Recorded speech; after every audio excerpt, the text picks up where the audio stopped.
Unions has been very right for me. This time about advocacy, because by its very nature, advocacy is normally a game of medium to long term lifespan. It is an analysis of power and power brokers, influence and influencers. In short, advocacy is very strategic and it's very organized. The unions, for all intents and purposes, are engaged in advocacy on two levels. On the one hand, to bring about political change on the matter of salary and increments. This would best be identified as short-term advocacy. That's not a battle that you would want to be dragged on for any prolonged period of time, obviously. On the other hand, there is the advocacy to bring about political change in governance with the goal of establishing laws, regulations, structures within the system for transparency, accountability, fairness, equity, and overall the aim of minimizing incidences of and an environment of corruption. In short, it is a multifaceted systemic change that they're driving at. That is a long-term goal for political change. Passing laws by no means is an end road for that advocacy. With this, there ought to be clearly identified strategies at the short, medium, and long term. Judging from the unions speak, they seem convinced that passage of laws is the aim to establish the change they aspire towards.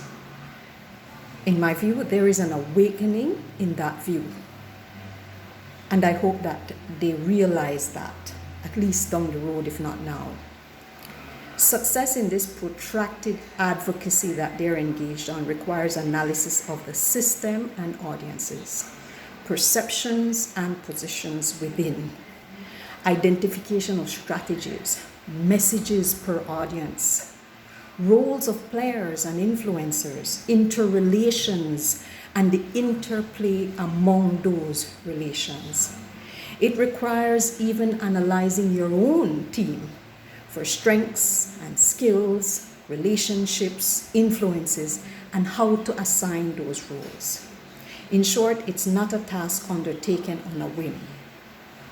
The unions, in an interview with one of their leads, stated that they had the upper hand. They had the government on the ropes.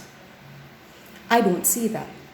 What I see is an economic climate that is fragile, a pandemic still lurking like a crocodile in dark waters, and a situation of unemployment and underemployment ripe for scabs. I also see a government new, but already fatigued and challenged with multiple layers of emergencies.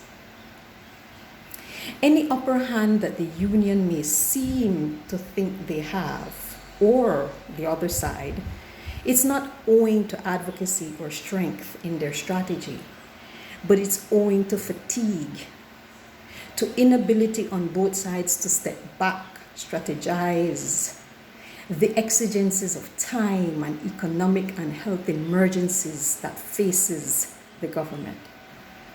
Neither party has the luxury of time or financial resources for a long, drawn-out fight.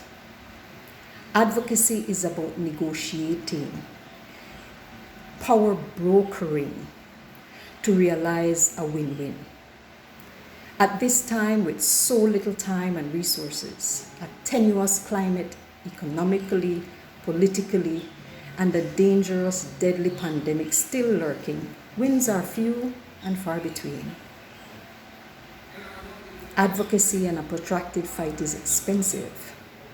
It will cost the country, it will cost the players, it will cost the unions. Costs both sides can little afford. Neither side demonstrate any real evidence of advocacy strategy. That's my dog. She's acting up. I see actions dictated by emergencies, hardline approaches, and figuratively, both boxers against the ropes, hoping for a bell.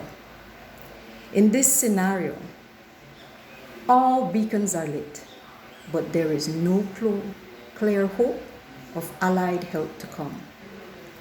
The hope is for rays of light. Their hope is for the eagles. Let's see how this one plays out.